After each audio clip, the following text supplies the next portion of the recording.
Nos últimos anos da Segunda Guerra Mundial, a Alemanha, à beira da derrota, recorreu a uma medida desesperada: enviar crianças para as linhas de frente.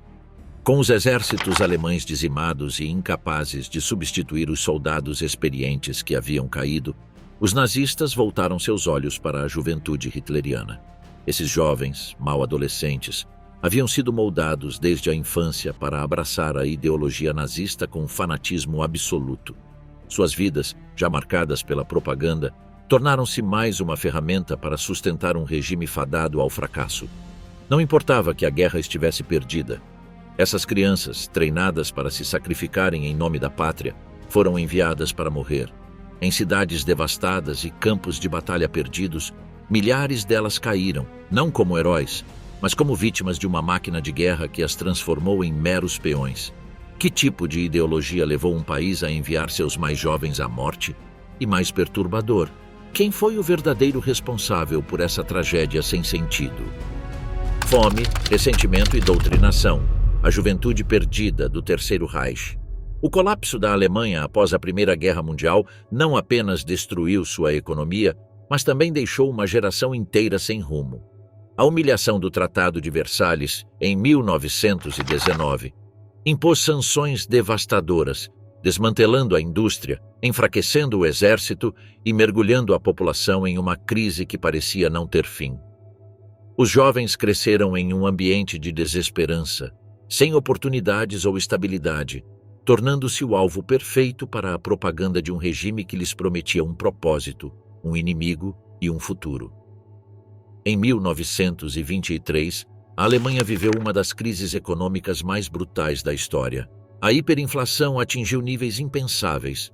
Um pão que antes custava alguns marcos passou a custar milhões. O dinheiro perdeu tanto valor que era usado para acender fogões ou forrar paredes. Os salários, pagos 2 vezes ao dia, não eram suficientes para comprar o básico. Famílias inteiras que antes pertenciam à classe média se viram na pobreza absoluta, vendendo seus pertences nas ruas para conseguir comida. O desespero era visível em cada esquina de Berlim, Hamburgo e Munique. Mas a fome não foi o único golpe. O orgulho nacional foi destruído após a derrota na Primeira Guerra Mundial. A Alemanha foi forçada a aceitar toda a responsabilidade pelo conflito e a pagar reparações impossíveis de serem quitadas. Seu exército, que um dia foi símbolo de grandeza, foi reduzido a uma força insignificante. Nas ruas, o ressentimento crescia. A população se sentia humilhada, traída e sem um caminho claro. Para os jovens que nunca conheceram outra realidade, esse sentimento de perda tornou-se o centro de sua identidade. Em meio a esse caos, o nazismo ofereceu respostas simples e diretas. Não havia espaço para dúvida ou debate. A culpa pela crise não recaía sobre políticas fracassadas ou sobre a guerra perdida, mas sim sobre inimigos internos. Disseram-lhes que seu sofrimento tinha responsáveis: políticos corruptos, estrangeiros, comunistas e judeus. Em um mundo onde tudo parecia fora de controle, essa explicação lhes oferecia algo que não tinham havia anos: certeza. O nazismo não apenas explorou o desespero econômico, mas também entendeu que os jovens eram a chave para o futuro. Em um país onde as oportunidades haviam desaparecido, os discursos de Hitler prometiam grandeza e poder. Não falavam de sobrevivência, mas de glória. Para uma geração que nunca teve nada, fazer parte de algo maior do que eles próprios tornou-se uma ideia irresistível. Mas promessas não bastavam. A ideologia precisava ser plantada em cada aspecto da vida cotidiana. Da escola ao lar, a propaganda tornou-se parte do dia a dia. Ensinou-se que a Alemanha não era uma nação derrotada, mas sim uma vítima de conspirações. Inculcou-se a ideia de que a guerra não era um fracasso, mas um caminho necessário para restaurar a justiça. A educação deixou de ser um espaço de aprendizado e transformou-se em um mecanismo de doutrinação. O nazismo não apenas lhes deu um inimigo, mas também uma causa. Ofereceu-lhes estrutura, identidade e propósito. Nas ruas sem futuro de Berlim, nas fábricas fechadas da Renânia e nos campos empobrecidos da Baviera, a promessa de recuperar a honra perdida ecoou com uma força impossível de ignorar. Não importava a idade ou a experiência. Se eram alemães, tinham uma missão. A crise econômica dos anos de 1920 e a humilhação nacional foram o caldo de cultivo perfeito para a radicalização de toda uma geração. Os jovens não nasceram fanáticos. Foram moldados por uma realidade que os empurrou para uma ideologia que soube explorar sua dor e transformá-la em ira. Quando o regime precisou deles, já estavam prontos para servir sem questionamentos. A forja de uma nação, criação da juventude hitleriana.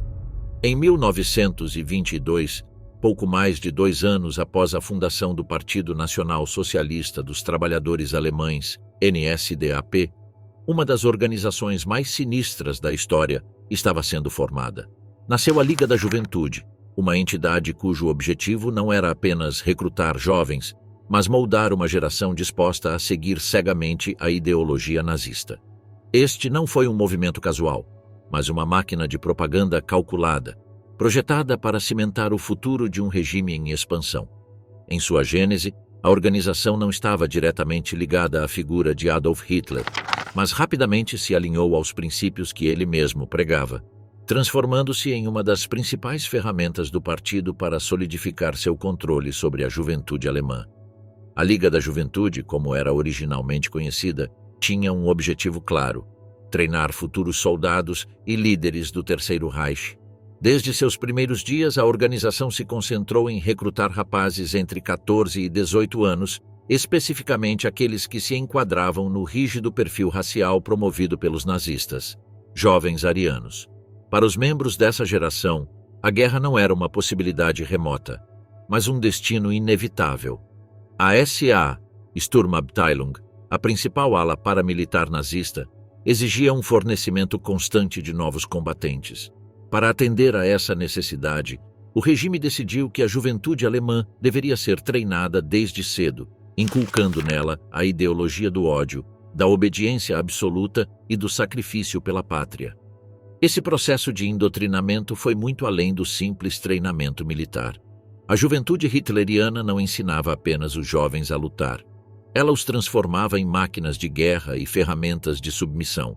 Era ensinado a eles a ver o inimigo como algo alienígena, até inumano, e a perceber o sacrifício como uma virtude patriótica. Cada aspecto de suas vidas foi projetado para que a lealdade ao Führer e ao partido nazista fosse a única coisa que importava. A visão de uma Alemanha pura e poderosa não poderia existir sem a plena dedicação da juventude, a maioria dos quais foi absorvida nessa maquinaria sem compreender plenamente o custo humano do que estava sendo pedido a eles. Desde o início, a estrutura da Liga foi concebida com disciplina feroz e um foco militarizado. Os jovens foram treinados no uso de armas, táticas militares e valores raciais. Mas seu propósito não era apenas físico. Os líderes nazistas queriam criar uma geração que obedecesse sem questionar, sem duvidar de sua missão. Para isso, um ambiente de medo e controle psicológico foi cultivado, onde a obediência era a mais alta virtude e a traição da causa era punida com marginalização social ou até morte. A juventude hitleriana tornou-se uma parte fundamental do aparato do Terceiro Reich, fornecendo a Hitler e seus seguidores um exército disposto a morrer pela causa, independentemente da justiça ou moralidade por trás da guerra. Esses jovens não eram apenas soldados, eram as ferramentas de uma ideologia perigosa, dispostos a sacrificar tudo pelo Führer. E essa educação, que começou como uma pequena organização local em 1922, foi a que, no final, levaria milhares deles à morte nos últimos anos da guerra, quando não havia mais esperança de vitória, mas ainda havia corpos jovens para sacrificar. A expansão imparável, crescimento e absorção de outras organizações juvenis. À medida que a juventude hitleriana consolidava sua influência, o regime nazista viu a necessidade de expandir seu alcance ainda mais e garantir que nenhum canto da sociedade alemã ficasse fora do controle ideológico. Para alcançar esse objetivo, foram criadas 2 subsidiárias fundamentais para garantir a inclusão das novas gerações: a Juventude Alemã da Juventude Hitleriana, voltada para crianças entre 10 e 14 anos, e a Liga das Meninas Alemãs, voltada para o setor feminino. Com esses movimentos, os nazistas não apenas expandiram sua base de recrutamento, mas também cimentaram seu poder sobre toda a nação, despojando as organizações juvenis de sua independência e colocando-as sob seu controle rigoroso. O primeiro grande aumento de números ocorreu nos primeiros anos, quando a Liga tinha pouco mais de 1.200 membros. No entanto, a rápida ascensão de Adolf Hitler ao poder logo multiplicou esse número. Ao longo da década de 1920, à medida que o carisma do Führer conquistava milhões, a juventude hitleriana viu sua adesão crescer exponencialmente. Em 1932, poucos meses antes de os nazistas assumirem oficialmente o controle do governo, 108 mil jovens haviam se juntado às suas fileiras, comprometidos com a causa nazista. Mas a verdadeira escala de seu crescimento foi revelada após Hitler chegar ao poder. Em apenas um ano, o número de membros disparou para 2.300.000, uma clara demonstração do poder da propaganda e de um regime que usava a juventude como sua principal ferramenta de perpetuação. Esse aumento maciço foi alcançado não apenas pelo fervor ideológico, mas também por meio de um processo de absorção forçada de outras organizações juvenis independentes. Grupos menores foram, em muitos casos, dissolvidos à força ou absorvidos sob a bandeira da juventude hitleriana, eliminando qualquer resistência potencial e consolidando o movimento como a única instituição juvenil em toda a Alemanha. Naquele momento, a juventude hitleriana não representava apenas a face visível da ideologia nazista entre os jovens, mas também estava formalmente integrada à estrutura paramilitar do regime, estreitamente ligada aos Sturmabteilungen SA. Dessa forma, a organização não apenas moldava as mentes dos jovens, mas também os preparava, desde os primeiros anos, para se tornarem soldados dispostos a lutar pela supremacia do Terceiro Reich, independentemente do custo humano. Primeiras vítimas e propaganda. O sacrifício da juventude como ferramenta de ódio. Nos primeiros anos da ascensão da juventude hitleriana, muitos dos jovens que se juntaram ao grupo o fizeram com uma mistura de fervor patriótico e desinformação.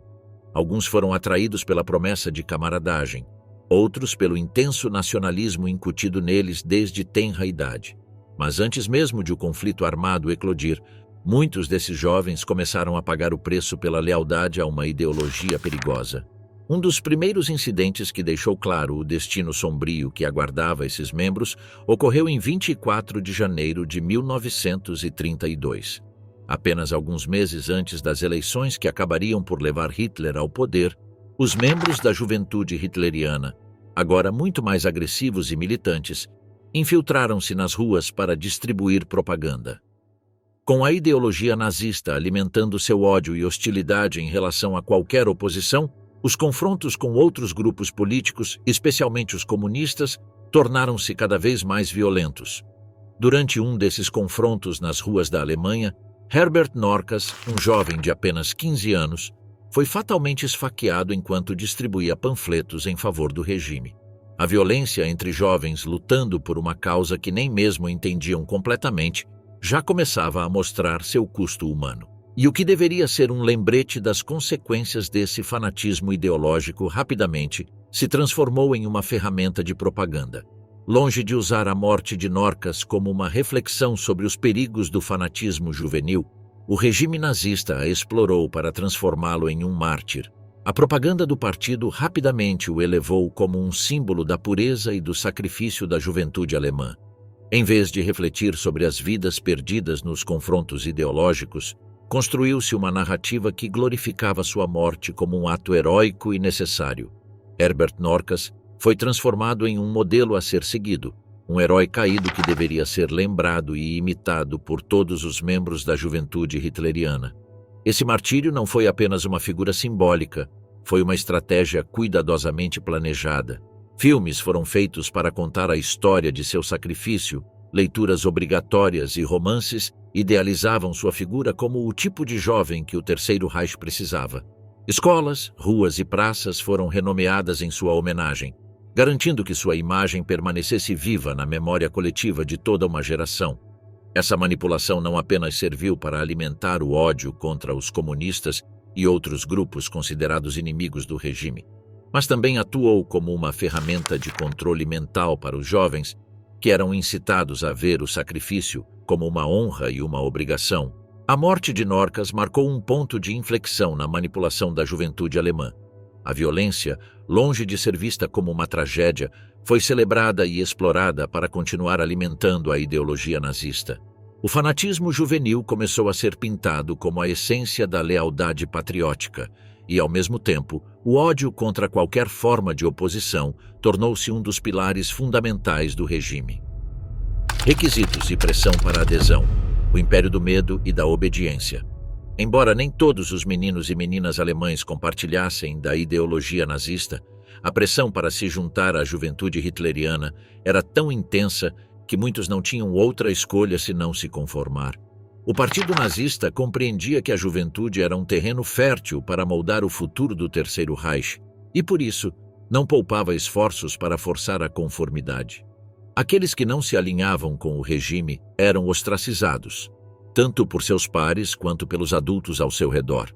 Nas escolas, jovens que não faziam parte da organização eram ridicularizados publicamente, um tratamento humilhante que os marcava como traidores do bem comum. Professores leais ao regime não hesitavam em torturar psicologicamente esses alunos, submetendo-os a constantes provocações que minavam sua autoestima e os empurravam para fora do mainstream. O custo de não pertencer à juventude hitleriana não se limitava ao bullying ou à humilhação social. As repercussões eram muito mais severas. Jovens não afiliados eram privados de seu diploma de formatura, o que fechava as portas para qualquer oportunidade educacional. Sem diploma, eram impedidos de acessar universidades ou educação superior, condenando-os a um futuro sem perspectivas. O mercado de trabalho também estava fechado para eles. Muitos empregadores, pressionados pelo regime ou por sua própria ideologia, rejeitavam qualquer aprendiz ou jovem trabalhador que não fosse afiliado à juventude hitleriana. Dessa forma, aqueles que resistiam em se juntar eram empurrados para o isolamento social e profissional, forçados a se conformar ou serem marginalizados da sociedade alemã. A perseguição era ainda mais feroz para as famílias que se opunham a inscrever seus filhos. Pais que não cedessem à pressão do regime eram investigados pelas autoridades, rotulados como subversivos ou anti-alemães. Intervenções da polícia e da Gestapo eram comuns, e as famílias poderiam ser presas ou submetidas a pesadas sanções se não atendesse às expectativas do partido.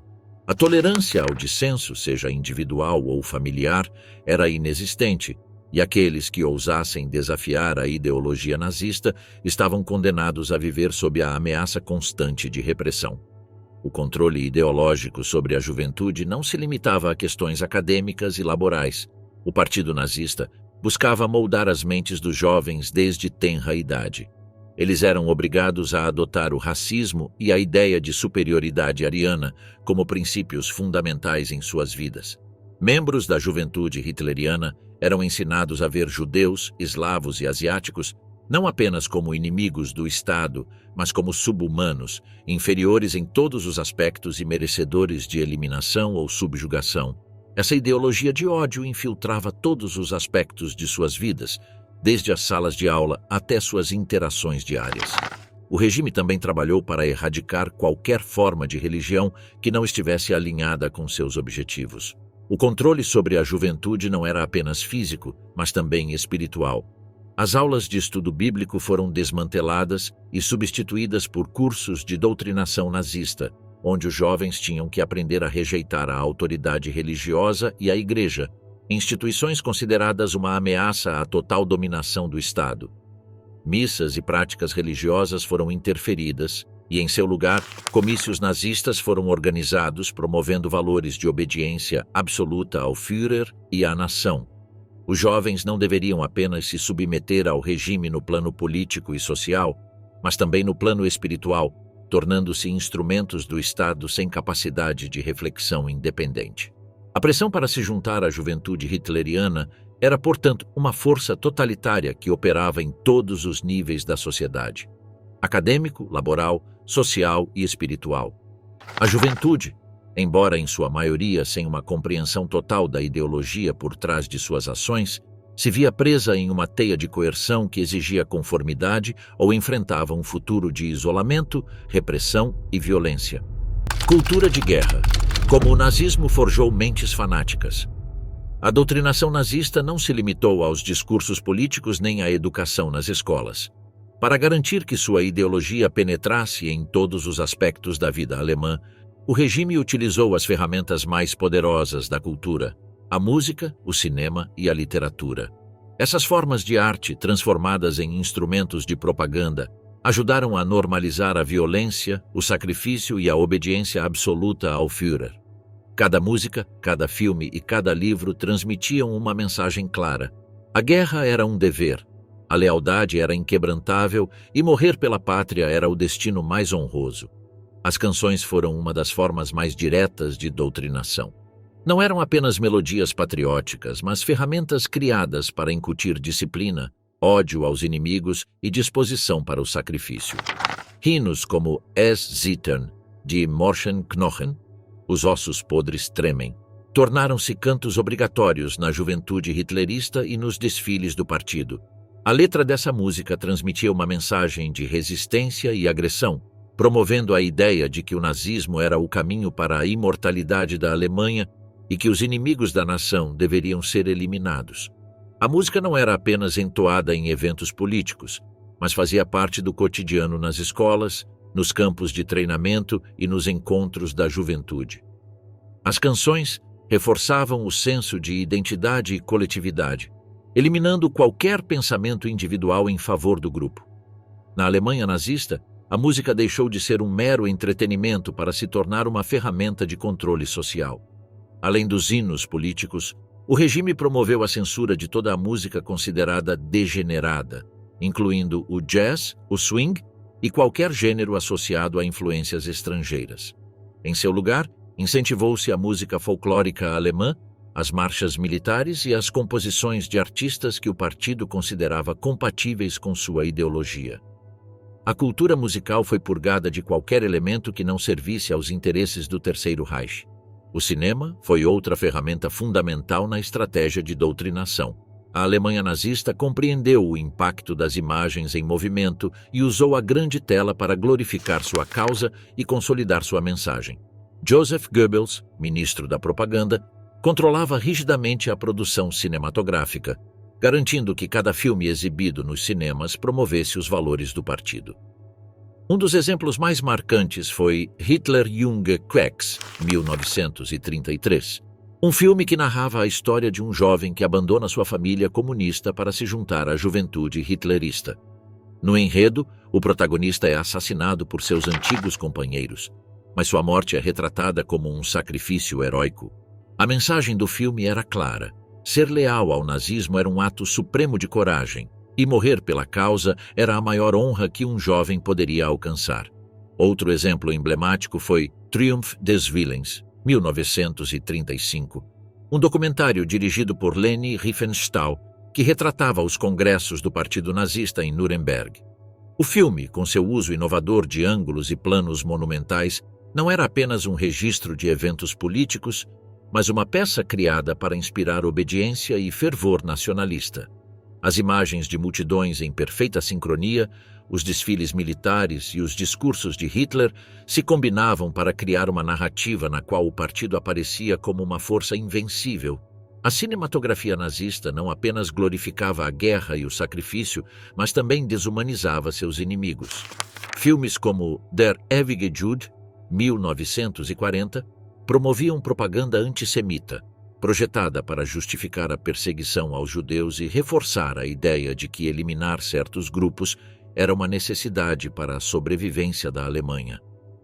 A doutrinação não ocorreu apenas nas ruas e nos cinemas, mas também nos livros que os jovens alemães liam. A literatura foi cuidadosamente selecionada e filtrada para garantir que cada texto transmitisse os valores do regime. Os livros escolares foram reescritos para se encaixar na narrativa nazista. A história da Alemanha foi apresentada como uma luta constante contra a traição e a decadência, culpando os comunistas e os judeus pelos fracassos da nação. Os textos enfatizavam a ideia de que o povo alemão era uma raça superior, destinada à dominação. Até mesmo os contos infantis foram transformados em propaganda. Livros como Der Giftpilz, 1938, usavam metáforas para inculcar o antissemitismo desde a infância. As crianças eram ensinadas a desconfiar de certos grupos e a vê-los como uma ameaça para sua comunidade. Além disso, autores considerados indesejáveis foram proibidos e seus livros queimados em eventos públicos organizados pelo partido. Escritores como Éric Maria Remarque, autor de Nada de Novo no Front, foram censurados por retratar a guerra como uma experiência traumática, em vez de uma gloriosa aventura patriótica. Somente obras que glorificavam a luta e o sacrifício eram permitidas. A combinação de música, cinema e literatura criou uma bolha ideológica da qual era quase impossível escapar. Desde a infância, os jovens alemães estavam cercados por imagens, sons e palavras que moldavam sua percepção do mundo. A violência tornou-se algo normal. A guerra foi apresentada como inevitável e o sacrifício pela nação como um dever inquestionável. Esse processo não apenas doutrinou uma geração, mas eliminou qualquer possibilidade de pensamento crítico. Ao limitar as opções culturais e substituí-las por propaganda, o regime garantiu que seus ideais se tornassem a única realidade possível. Indoctrinamento e formazione. Plasmare soldati desde a juventude. No coração da juventude hitleriana, o objetivo era claro e resoluto: moldar os jovens alemães para servir o Reich acima de tudo, até mesmo acima de suas próprias vidas. Esse indoctrinamento não era apenas ideológico, mas também físico e emocional, implementado de maneira sistemática e implacável. Nesse processo de transformação, o livro Mein Kampf, de Adolf Hitler, ocupava um lugar central. Toda semana, os jovens eram obrigados a ler passagens do livro junto com outros documentos do partido. A ideia central que lhes era ensinada era que a sobrevivência do Terceiro Reich e a perpetuação da raça ariana estavam acima de tudo, até mesmo acima de suas vidas pessoais. Essa devoção fanática ao Estado não era apenas um mandato político, mas um imperativo moral, do qual não podiam escapar sem trair seu país e a causa nazista. O indoctrinamento não se limitava às ideias e discursos de Hitler. Foi introduzido um regime físico, projetado para preparar a juventude para a guerra. Os nazistas compreendiam que tanto o corpo quanto a mente precisavam ser treinados para atender aos objetivos do regime. As atividades esportivas dentro da juventude hitleriana tinham um propósito muito mais sombrio do que simplesmente manter as crianças saudáveis. O esporte não era recreação, era treinamento militar. Era ensinado a eles que a atividade física deveria ter um objetivo prático: preparação para o combate. Corrida, natação, levantamento de peso, tudo se tornava um meio de forjar corpos fortes e resilientes, não para a saúde geral, mas para preparar futuros soldados. Esse ênfase no desempenho físico era acompanhada por um desprezo absoluto por aqueles que não eram aptos para o regime. Qualquer jovem que não fosse habilidoso nessas atividades não era apenas considerado fraco, mas era ridicularizado e maltratado. Os líderes da juventude hitleriana, em seu desejo de criar uma elite perfeita, não tinham paciência para a compaixão ou para o desenvolvimento da compreensão própria. Eles se concentravam apenas na sobrevivência dos mais aptos. Aqueles que falhassem em atender às expectativas eram rapidamente destacados, humilhados publicamente como exemplos do que aconteceria com aqueles que não cumprissem as rígidas normas do regime. A educação acadêmica foi relegada a um nível secundário, eclipsada pelo treinamento físico e militar. As aulas de matemática, literatura e história tornaram-se atividades secundárias, servindo apenas para distrair os jovens de seu verdadeiro propósito: servir ao Führer e à causa nazista. A militarização da juventude foi um processo sistemático e organizado que alcançou seu pico no final da década de 1930. À medida que Hitler aperfeiçoava seus planos para a invasão da Europa, os jovens alemães já estavam sendo treinados na arte da guerra. Eles eram ensinados a manusear armas, praticar tiro, seguir estratégias de combate e realizar movimentos de assalto como se fossem soldados veteranos. Cada prática tinha como objetivo preparar os jovens não apenas para serem combatentes eficientes, mas para se tornarem fanáticos do regime. A disciplina militar foi integrada em todos os aspectos de suas vidas, desde cafés da manhã ordenados até obediência cega aos comandos sem questioná-los. Nesse ambiente, qualquer indício de dúvida ou resistência era rapidamente suprimido. e a devoção absoluta ao Reich era vista como a única forma de redenção. À medida que esses jovens passavam por esse intenso indoctrinamento e treinamento, suas identidades se fundiam com a causa nazista. Muitos deles se transformaram em fanáticos fervorosos, dispostos a dar suas vidas pela Alemanha ariana. O treinamento que receberam os transformou em soldados tanto de mente quanto de corpo, mas também em peões do regime, cuja lealdade e vidas estavam completamente comprometidas com a sobrevivência do Terceiro Reich. Participação na Segunda Guerra Mundial, da juventude educada aos soldados nas trincheiras. A Segunda Guerra Mundial começou em 1º de setembro de 1939, um evento que rapidamente alterou o destino de milhões de pessoas. Para muitos dos membros da juventude hitleriana, a guerra representava o teste final da ideologia que lhes fora imposta desde a infância. A militarização e o indoctrinamento que haviam recebido ao longo dos anos agora seriam colocados à prova no campo de batalha. No entanto, antes de serem enviados para a linha de frente, sua participação inicial não envolvia combate direto, mas sim tarefas logísticas que refletiam a magnitude do esforço de guerra que o regime nazista estava empreendendo. Nos primeiros meses da guerra, os jovens da juventude hitleriana foram usados para apoiar o esforço de guerra de maneiras mais mundanas, mas ainda essenciais. Trabalharam nas ferrovias, transportando suprimentos militares, munições e equipamentos necessários para as tropas. Também eram responsáveis pela gestão dos serviços postais e outras tarefas que ajudavam a manter o fluxo logístico ininterrupto. No entanto, à medida que os bombardeios aliados se intensificaram e as cidades alemãs foram atingidas com frequência devastadora, a necessidade de mão de obra jovem tornou-se urgente. Foi então que jovens de até 18 anos foram chamados para um novo tipo de tarefa, mais diretamente ligada à defesa de sua pátria. Treinamentos militares improvisados foram realizados para ensiná-los a manusear armas antiaéreas com o objetivo de proteger as cidades alemãs dos constantes ataques aéreos britânicos. Embora muitos não tivessem experiência militar real, foram instruídos no uso de equipamentos antiaéreos e enviados a pontos estratégicos para defender as cidades dos bombardeios. Defender a pátria tornou-se o novo credo, e os jovens foram lançados em uma guerra que já parecia imbatível, enfrentando uma ameaça constante no céu. Embora não estivessem na linha de frente, o perigo era iminente. Os combates nas cidades foram ferozes, e esses jovens caíram em combate. Muitos pereceram durante os bombardeios, sem a experiência e o treinamento necessários para enfrentar uma ameaça tão direta e devastadora. No entanto, seu sacrifício foi usado como uma ferramenta de propaganda para reforçar o moral do Reich e promover a imagem de jovens arianos dispostos a defender o território da Grande Alemanha até a morte. Com o tempo, os jovens da juventude hitleriana foram forçados a enfrentar uma guerra total que se espalhou por todos os cantos da Europa. Embora inicialmente ficassem afastados da linha de frente, seu envolvimento no conflito se intensificou à medida que a guerra avançava. De simples auxiliares logísticos e defensores da retaguarda, muitos acabaram se tornando soldados completos, participando de combate real.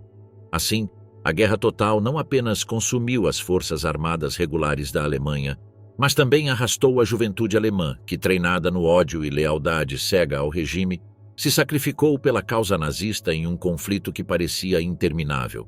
Cada jovem, que antes era um idealista treinado para a glória do Terceiro Reich, tornou-se parte de uma máquina de guerra imbatível, enfrentando um inimigo que não hesitou em despedi-los de sua humanidade em nome da vitória. A mudança drástica. Juventude na linha de frente. Em 1942, a Segunda Guerra Mundial começou a tomar um rumo inesperado para o Terceiro Reich. O que havia sido planejado como um conflito rápido e decisivo se arrastava, e as forças alemãs enfrentavam um cansaço crescente nos frontes de batalha. A expansão da guerra para a África, o Oriente Médio e, mais crucialmente, o território soviético, testou as tropas alemãs sob condições extremas. As baixas alemãs aumentaram, especialmente no fronte oriental, onde as forças de Hitler sofreram derrotas devastadoras nas mãos do Exército Vermelho. A necessidade de substituir os soldados caídos tornou-se mais urgente, e foi aí que o regime nazista recorreu à sua organização juvenil. À medida que a situação se tornava mais desesperadora, Heinrich Himmler, chefe das SS, elaborou um plano para usar os membros da juventude hitleriana como substitutos para as forças de combate tradicionais. A ferocidade e o fanatismo ideológico da juventude indotrinada seriam aproveitados para o esforço de guerra, independentemente da falta de experiência militar. Esses jovens, nascidos e criados sob o jugo da ideologia nazista, foram considerados suficientemente prontos para lutar em uma guerra que já se tornava difícil demais para as forças convencionais. Em 1943, Adolf Hitler aprovou a criação de uma unidade de combate composta quase inteiramente por membros da juventude hitleriana. A ideia era recrutar jovens entre 17 e 18 anos, que, após serem reforçados em seu treinamento físico e militar, receberiam instruções adicionais em crueldade e violência. Os líderes nazistas enfatizaram que não deveria haver espaço para misericórdia na luta contra os inimigos do Reich, incutindo nos jovens um ódio visceral pelas forças aliadas e pelos soviéticos. Em 1944, foi criada a 12ª Divisão Panzer SS Hitlerjugend para lutar no fronte ocidental e enviada para a Normandia para enfrentar a invasão aliada no dia 6 de junho, o dia D. Nesse evento crucial, cerca de 20.000 jovens membros da juventude hitleriana participaram da defesa da costa francesa, lutando com uma ferocidade que refletia seu fanatismo indotrinado. Apesar da falta de experiência militar e de ainda serem adolescentes, a unidade conseguiu destruir 28 tanques inimigos, um testemunho de seu intenso treinamento e da brutalidade com que foram condicionados.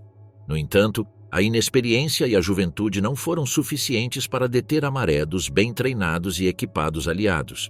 3.000 desses jovens soldados morreram na defesa da Normandia, a grande maioria deles sem compreender plenamente a magnitude da guerra que os consumira. O alto moral que os líderes nazistas haviam incutido em seus corações rapidamente desmoronou. Enquanto seus companheiros caíam sob o fogo inimigo, o mito da invencibilidade alemã se desintegrou e a dura realidade da guerra se impôs a eles. A situação para a juventude alemã piorou à medida que o ano progredia. A partir da segunda metade de 1944, os nazistas começaram a sofrer retiradas em todos os frontes. A invasão aliada da França e o avanço soviético no leste forçaram as forças alemãs a adotar uma postura defensiva desesperada. À medida que a escassez de combatentes aumentava, os líderes nazistas recorreram a medidas extremas. Começaram a recrutar crianças ainda mais jovens para lutar nas linhas de frente. Crianças de apenas 14 anos foram enviadas para a linha de frente, muitas vezes com uniformes grandes demais e armas que não conseguiam manusear adequadamente. Esses soldados mirins foram enviados diretamente ao combate, enfrentando as experientes tropas do Exército Vermelho, com pouco treinamento ou preparação. Pior ainda, crianças mais novas, de apenas 10 ou 12 anos, eram usadas para tarefas de apoio logístico, como mensageiros ou transporte de munições. Essas crianças, muitas das quais nem sequer conseguiam compreender o conceito de guerra, foram forçadas a enfrentar uma realidade brutal que as sobrecarregava completamente. Juventude no coração da barbaridade, participação em crimes de guerra e consequências. Enquanto a propaganda nazista retratava os membros da juventude hitleriana como heróis patrióticos dispostos a sacrificar tudo pelo Reich, a realidade no campo de batalha era muito mais sombria. Muitos desses jovens foram enviados para as divisões das SS, a temida organização responsável por algumas das atrocidades mais horríveis cometidas durante a Segunda Guerra Mundial. Sob a liderança de figuras como Heinrich Himmler, as SS não desempenhavam apenas um papel militar, mas também de perseguição e extermínio sistemáticos. Os jovens membros da juventude hitleriana foram designados para tarefas como a eliminação da população judaica, o aniquilamento dos povos eslavos e o assassinato em massa de prisioneiros de guerra. Essas ações horríveis faziam parte do Holocausto nazista e de uma política de terror voltada para garantir a sobrevivência da raça ariana. À medida que a guerra avançava e as forças alemãs enfrentavam derrotas cada vez mais devastadoras, a falta de pessoal militar experiente obrigou o regime nazista a recorrer a esses jovens para tarefas ainda mais desumanizantes. Muitos deles não apenas participaram de ações de combate, mas também se tornaram parte de esquadrões de extermínio que executaram atrocidades contra civis e prisioneiros de guerra. O intenso ódio que os russos sentiam pelas SS levou à captura desses membros da unidade e, em muitos casos, foram executados sem julgamento como um ato de vingança. Os membros da juventude hitleriana não estavam isentos desse destino, e enquanto alguns foram perdoados por causa da sua juventude, muitos compartilharam o mesmo destino de seus companheiros mais velhos, morte em combate ou em campos de prisioneiros de guerra. Com a aproximação de 1945, o Terceiro Reich estava à beira do colapso total. As forças alemãs haviam sofrido derrotas terríveis e não podiam mais contar com seus melhores soldados para continuar a luta. Na sua desesperação, os nazistas começaram a recorrer aos membros mais jovens, incluindo crianças e adolescentes, que nunca imaginaram que estariam lutando em uma guerra tão devastadora. A avançada dos aliados no oeste e a contraofensiva soviética no leste forçaram a Alemanha a uma posição defensiva desesperada. À medida que as forças aliadas ocupantes se aproximavam das cidades alemãs, todos os homens, desde a juventude de 14 anos até os idosos, foram convocados a pegarem armas e defender o Reich a todo custo. Alguns desses jovens foram enviados para as linhas de frente, armados com equipamentos inadequados e sem a experiência necessária. Muitas vezes, essas crianças eram usadas como carne de canhão em missões suicidas, enfrentando poderosos tanques aliados e tropas profissionais com pouco mais do que seu fanatismo e coragem. Em muitos casos, faltava-lhes força física para manusear corretamente as armas que lhes eram dadas, e muitos foram enviados para matar ou serem mortos em batalhas nas quais não tinham chance de sobreviver. Para aqueles que não estavam na linha de frente, as últimas estratégias nazistas os colocaram em um novo papel, o de guerrilheiros. Foram formados grupos conhecidos como Werwolf, uma rede de partisãs encarregada de realizar sabotagens e espionagem atrás das linhas inimigas.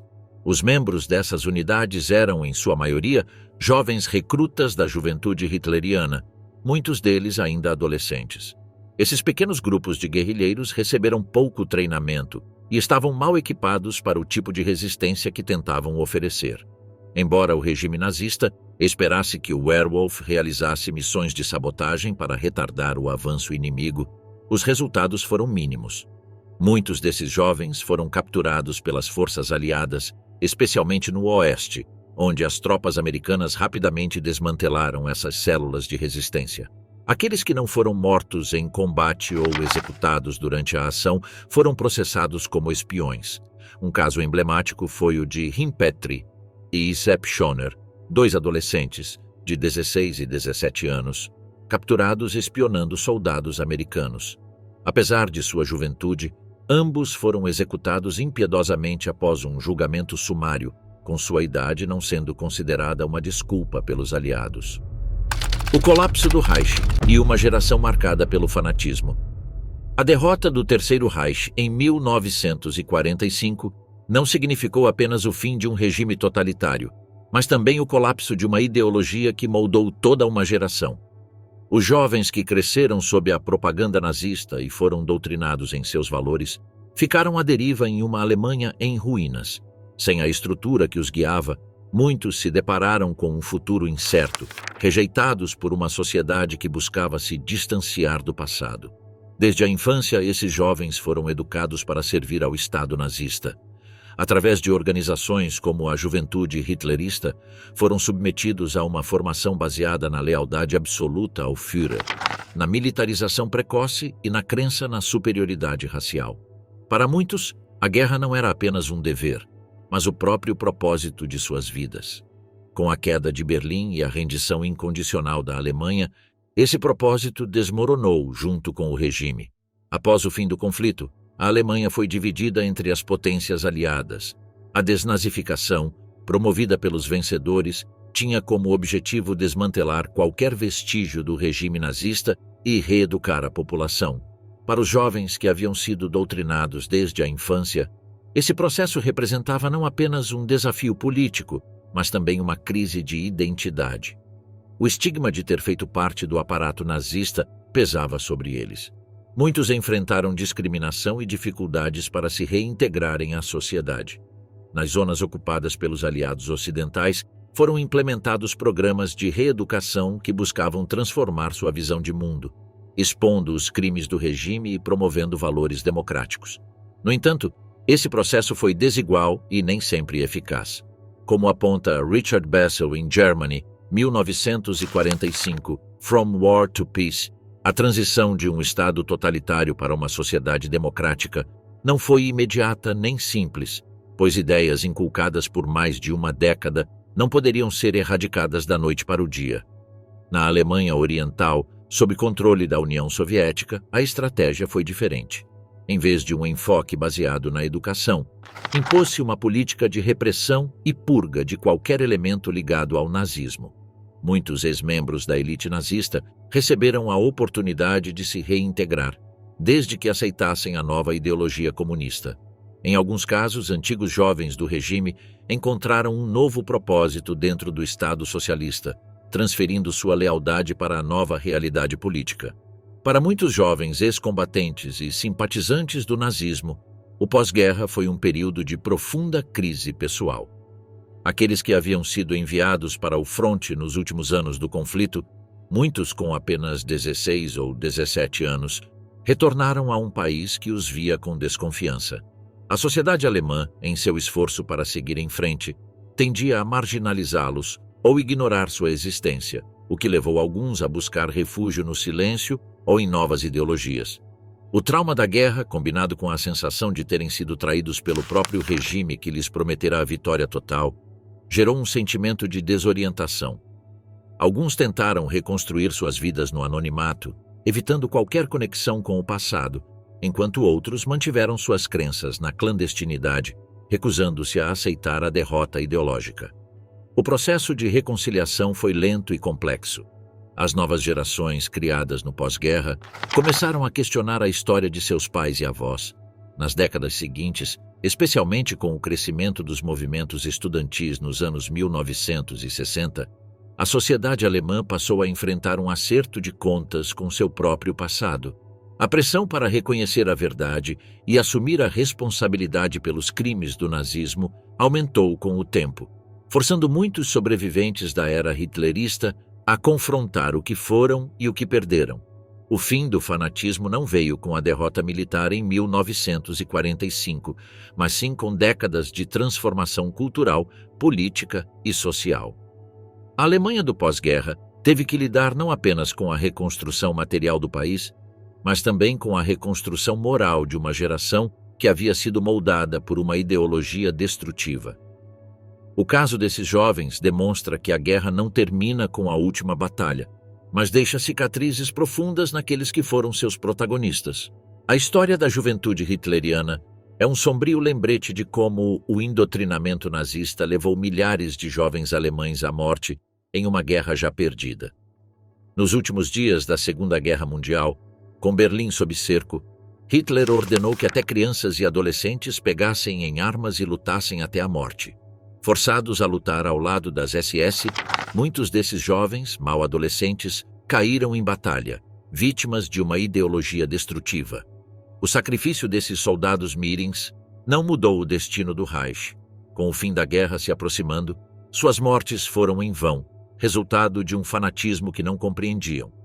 Esses jovens sacrificados representam a tragédia de uma geração perdida, manipulada pelo regime nazista e arrastada para um conflito sem sentido. A história da juventude hitleriana é um lembrete dos horrores da guerra e do preço da manipulação ideológica.